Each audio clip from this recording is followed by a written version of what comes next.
බණපද ඇහෙනකොට අද වාගේ කාලෙක අපි වාගේ හාමුදුරනමක් බණ කියද්දිමුත් ඔයාලා වැරදි අඩුපාඩු අත්හරිනවා කියන්නේ බුදු කෙනෙක් දහම් දෙසද්දී ඔය සියලු කෙලෙස් නැසන ඔයාලා. මට ඊයේ තාත්තා කෙනෙක් මොන ගැහුණා. උන්දේ අවුරුදු 50 ගාණක් බීලා උදේ දවල් හවස 3 වරුවෙන් බොනවා කිව්වා. බෝතල් ඇඟේ හලා ගන්නවා කිව්වා. හාමුදුරනේ කොරෝනා කාලේ මොකද්ද අපාය ගැන දිවසින් දුටු බියකරු සසර දේශනා ටික එක දිගට මං ඇහුවා. ඒකෙන්ම නතර කළා කිව්වා. උන්දගේ ඇහි කඳුළු පිරීලා. ඉතින් පින් දෙනවා.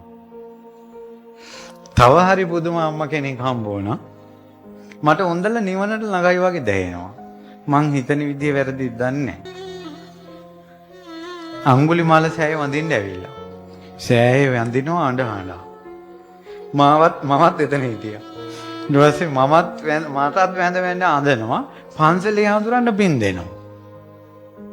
අපේ පන්සලේ හාමුදුරන්ට මේකම ඇති නිවන් දකින්න පන්සලේ හාමුදුරන්ට මේකම ඇති නිවන් දකින්න කියලා. දැන් සෑයට වඳිනවා මට වඳිනවා පන්සලේ හාමුදුරන්ට පින් දෙනවා. මං ඇහුවේ ඇයි අම්මා එහෙම කියන්නේ කියලා. හාමුදුරනේ මං දැන් වයසයිනේ. මගේ ඇස් දෙක පේන්නේ නැතුව ගියා.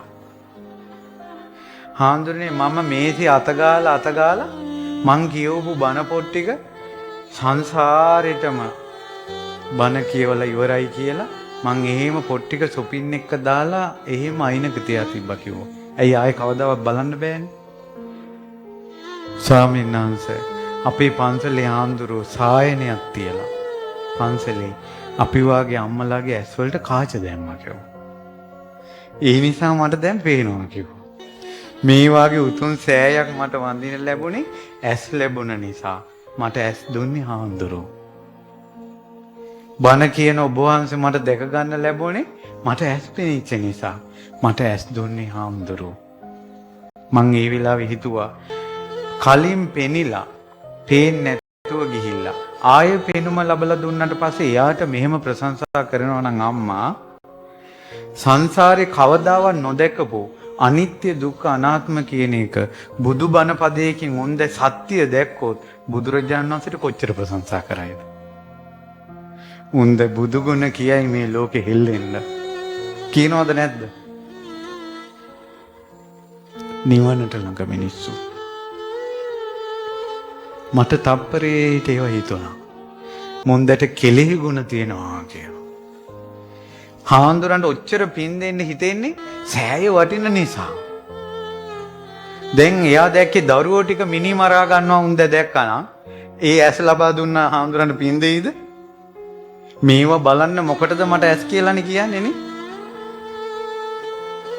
හොඳ දෙයක් බලපු නිසා. උන්ද ප්‍රශංසා කළේ සැබෑවටමයි.